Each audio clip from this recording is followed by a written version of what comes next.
Hello friend, my YouTube channel Shivani story में आप सभी का स्वागत है। आज की कहानी है दुल्हन एक रात की। रमाकांत अपने मोहल्ले का only and most eligible bachelor था। शायद सारे लोग उसी का जिक्र करते जब भी किसी लड़की या लड़के का ब्याह होता। वहाँ कोई 20 साल से वह लोग का वहाँ रह रहे थे। घर में माँ, 3 प्राणी, रमाकांत, उसके बूढ़े माँ बाप, एक बहन थी जो कब की शादी करके अपने घर परिवार में मस्त थी। जब रमाकांत जवान था, बड़ा बाका, जवान, खूबसूरत था। वकालत में ऐसा नाम था उसका कि आज तक शायद ही कोई केस हारा हो। दिमाग 7वें आसमान पर था और पैर जमीन से काफ़ी ऊपर। एक से एक सुंदर से योग लड़कियों देखने जाते वो लोग, लेकिन जवाब की आँख तले कोई ना आती। उसके माता पिता थक चुके थे उसकी रोज़ लड़कियों को रिजेक्ट करते देख। बहाने ऐसे बचकाने होते कि सर पकड़ के रोने को दिल चाहे। अभी पिछली बार एक लड़की सब तरफ पसंद आ गई थी। पढ़ी लिखी, सुंदर, घरेलू काम भी जानती थी। उसके माँ बाप अच्छा दान दहेज देने को भी तैयार थे। पर घर आकर रमाकांत ने कहा, अम्मा, गंवार सी थी लड़की। अरे अब क्या मक्खी सीख गई? अम्मा ने आश्चर्य से पूछा। देखा आपने, जो साड़ी पहनी थी उसमें ब्लाउज वाला अटैच कपड़ा तक चमक रहा था पीछे। ओह, ये भी कोई रिजेक्शन का कारण हुआ? अम्मा दुखी हो बोली। एक बार तूने इसलिए मना कर दिया था कि उस लड़की ने चमचम से तेरे हाथ पर नमकीन रख दिए थी। कितना बिगड़ा था तू उस बार। लेकिन बेटा, अगर इस तरह मना करता रहा तो होली तेरी शादी। लगता है बिना बहू और पोते का मुंह देखे ही ऊपर चली जाऊंगी। माँ ने आखिरी फांसा फेंका, लेकिन रमाकांत को ना कुछ समझ आना था ना आया। कहते हैं ना, समय से पहले और तकदीर से ज़्यादा किसी को कभी कुछ नहीं मिला। ये बात रमाकांत के केस में सही सिद्ध हो रही थी। उसकी शादी क्यों निकली जा रही थी। बालों में चांदी चमकने लगी थी। भले ही रंग के काले बाल रखने की पूरी कोशिश रहती, पर जब तक चांदी की लटें उसकी बढ़ती उम्र की चुगली कर ही जाती थी। फिर जवानी वाला कठीला बदन भी ढीला पड़ने लगा था। चेहरे पे जो ताजगी का एहसास पहले था, अब दिनों दिन धूमिल होने लगा था। कुछ तो बढ़ती उम्र का तगाजा और कुछ लड़की ना मिल पाने का नौरास, दोनों उसे जल्द ही बुढ़ापे की ओर खींच रहे थे।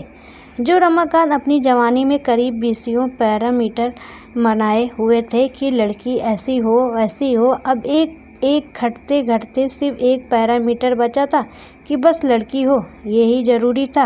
और भाग के खेल देखिए, वो अकेला भी अब पूरा नहीं हो पा रहा था। ऐसा नहीं है कि उसके प्रयासों में कोई कमी आई थी। जिसने जहाँ पीर बंजार पर भेजा वो मन्नत के धागे बांध आया था। सब दान पुण्य भी किए, शिव जी की नियमित पूजा करता, हवन अनुष्ठान भी करता, पर वक्त को उस पर दया न आई। शहर के हर मेरिट ब्यूरो में उसने अपना प्रोफाइल भेज रखा था, लेकिन अब लड़कियां उसे उतनी ही बेदर्दी से रिजेक्ट करती जैसे कभी वह किया करता था। बेचारी की स्थिति इतनी पतली थी कि लड़की देखते ही मन में शहनाई की गूंज बजने लगती। बाद में पता चलता कि वो शादीशुदा है या एंगेज तो है ही।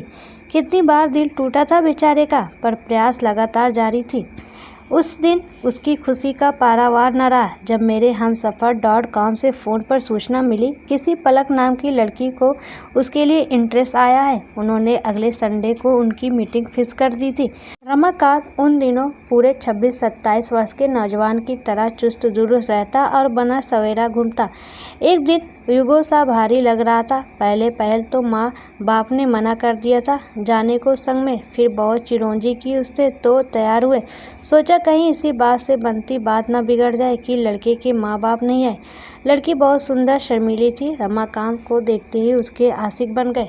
खुशी की वजह से मुंह से एक बोल भी नहीं फूट रहा था, बस टकटकी लगाए उसे निहारे जा रहे थे। संग आई उसकी भाभी ने चूहल की पलकें झपक ली। जनाब, कुछ समय में ही आपको होने वाली है। माँ ने कोहनी मारी तो हकीकत से रूबरू हुए। बड़े झेपे, लेकिन दिल था कि उछल उछल के आंखों के रास्ते सारे राज खोल देने पर उतारू था। उसकी माँ को शक था कि दोनों की उम्र में इतना फ़र्क है। क्या मजबूरी है जो इतनी प्यारी लड़की अपने से दुगने आयु वाले लड़के से विवाह की राजी हैं। बहुत समझाया रमाकांत को उन्होंने, पर उसकी आंखों के रास्ते वो हसीन कमसीन लड़की उसके दिल को पूरी तरह कब्जा चुकी थी। अब कोई भी दलील बेमानी थी। इश्क और मुश्क कहाँ किसके रोके रुके हैं। आखिर इंतजार के पल खत्म हुए और रमाकांत को अपनी गुड़िया सी प्यारी दुल्हन सुहाग सेज पर इंतजार करती मिल ही गई। वह मदहोश से हुए उसकी तरफ बढ़े ही थे। घूंघट उठा के तो देखा पूनम का चांद सा मुखड़ा देख दिल बाग बाग उठा। बहुत प्यार की बातें की दोनों ने, संग संग जीने मरने की ढेरों कस्में खाई। फिर एक अदा से उठकर उसकी दुल्हन ने जब उनके हाथों में दूध का गिलास पकड़ाया तो वो चौंके। अरे माँ!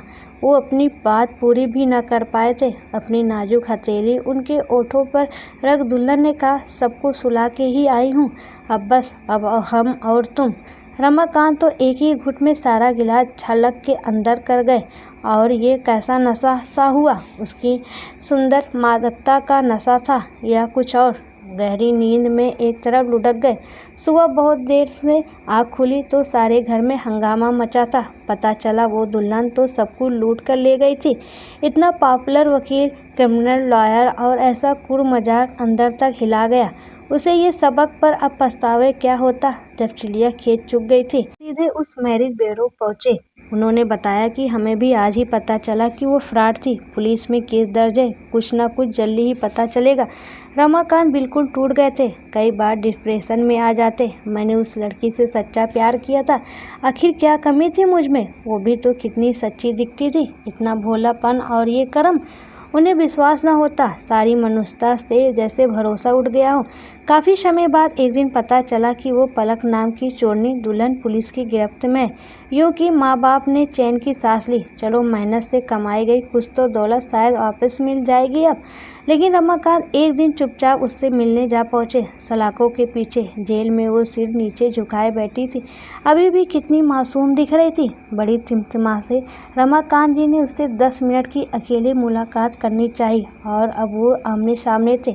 रमाकांत जी ने डबडबाई आंखों से उसने पूछा, तुमने मुझे धोखा क्यों दिया? वो पैसा जो तुम लेकर भागी थी उसकी मालकिन तो तुम वैसे ही बन जाती। जो कहानी पलक ने उन्हें सुनाई उससे उनके पांव तले जमीन सरक गई। उसने बताया वो बहुत गरीब लड़की थी, उसके माँ बाप मर गए तो उसके रिश्तेदार चाचा ने उसकी शादी कर दी उस आदमी से जो जुआरी था, शराबी था। वो रोज़ उसे पीटता, दुर्व्यवहार करता। एक दिन हद हो गई जब उसके पति ने उसे किसी को बेच दिया। फिर उसी आदमी ने उसे मजबूर किया कि वो उसके साथ ये धंधा करे। वो बहुत मजबूर थी, उसकी कोई स्वतंत्र इच्छा नहीं है, उसके हाथ बंधे हुए थे। रमाकांत ने उससे वादा किया, अगर तुम सही कह रही हो तो मैं सारे प्रमाण इकट्ठे करूंगा, तुम्हारा केस लड़ूंगा और जीतूंगा भी। बेशक तुम पर बहुत केस लगे हुए हैं, पर मैं एक दिन तुम्हें यहाँ से बाइज्जत बरी करा के ले जाऊंगा। तुम उस दिन का इंतज़ार करना।